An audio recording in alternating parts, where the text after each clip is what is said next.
Hi friends, Tata Tiago petrol இந்த vehicle complaint பார்த்தீங்கன்னா engine vibration, அதே சமயத்தில் இன்ஜின்லேருந்து நாய்ஸ் வருது. வெஹிக்கிள் ஸ்டார்ட் பண்ணால் வச்சுங்களேன், டக்கு டக்குன்னு நாய்ஸ் வருது. வெஹிக்கிள் மூவ் பண்ணாலும் நாய்ஸ் வருது. இப்போ நான் பைக்கில் ஸ்டார்ட் பண்ணுறேன். வெஹிக்கிளை ஸ்டார்ட் பண்ணி ஸ்டேரிங் மேலே கை வச்சாலே வைப்ரேஷன் வருது. நான் இன்ஜின் பெட்டு மேலேயும் கை வச்சாலும் வைப்ரேஷன் வருது. நான் சீட் பெட்டு செக் பண்ணுறேன், அதுலேயும் ஷேக் ஆகுது, பெட்டு கட்டாக இருக்குது. அப்போ அந்த பெட்டும் சேஞ்ச் பண்ணுறேன். நான் ஏ மவுண்டிங்கை ரிமூவ் பண்ணுறேன். இந்த ஏ மவுண்டிங் பார்த்தீங்கன்னா ஹைட்ராலிக் பெட்டு, ஆயில் பெட்டுன்னு சொல்லுவாங்க. இந்த ஆயில் ட்ரை ஆக தான் அந்த பெட்டு வீக் ஆகிடும். இப்போ நான் அந்த பெட்டை ரிமூவ் பண்ணிட்டேன். பெட்டு பார்த்தீங்கன்னா லூஸாக இருக்குது. இப்போ நான் டாடா பெட்டு ஒரிஜினல் பெட்டு வாங்கியிருக்கேன். இப்போ அந்த பெட்டை நான் ரிமூவ் பண்ணி காமிக்கிறேன் உங்களுக்கு. இந்த பெட்டு பார்த்தீங்கன்னா சாஃப்டாக இருக்குது பாருங்க, ஓல்டு பெட்டு.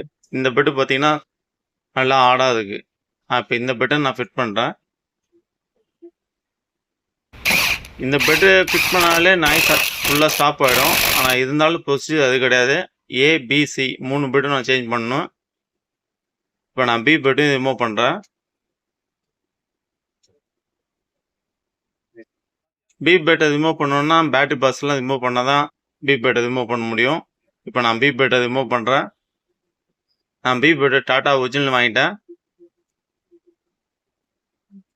இப்போ நான் அதையும் ஃபிட் பண்ணுறேன்.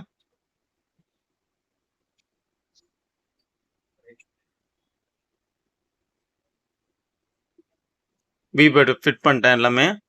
இப்போ நான் சி பெட்டும் ரிமூவ் பண்ணிட்டேன். சி பெட்டும் பார்த்தீங்கன்னா டாடா ஒரிஜினல் வாங்கியிருக்கேன்.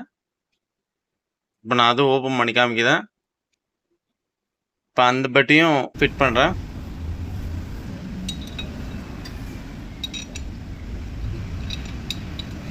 இப்போ நான் சி மவுண்டிங்கும் ஃபுல்லாக ஃபிட் பண்ணிட்டேன். இப்போ நான் A mounting, B mounting, C mounting 3மே ஃபிட் பண்ணிட்டேன். இப்போ வெஹிக்கிளை ஸ்டார்ட் பண்ணி உங்கள் ரிசல்ட் சொல்கிறேன். வெஹிக்கிள் கிலோமீட்டர் பார்த்தீங்கன்னா 59,000 ஓடி இருக்குது. இப்போ ஸ்டார்ட் பண்ணுறேன். ஸ்டார்ட் பண்ணால் எந்த வைப்ரேஷனும் இல்லை. ஸ்டேரிங் மேலே கை வச்சா எந்த இன்ஜின் நாய்ஸே கேட்கல. முன்னாடி பார்த்தீங்கன்னா இன்ஜின் ஷேக் ஆகும், எதுவுமே கேட்கல. இப்போ நான் செகண்ட் டைம் ஆஃப் பண்ணி ஸ்டார்ட் பண்ணுறேன். இப்போ ஸ்டார்ட் பண்ணால் எந்த வைப்ரேஷனும் இல்லை. வீடியோ பிடிச்சிருந்தாலும் லைக் பண்ணுங்கள், ஷேர் பண்ணுங்கள், கமெண்ட் பண்ணுங்கள், சப்ஸ்கிரைப் பண்ணுங்கள். Thank you friends.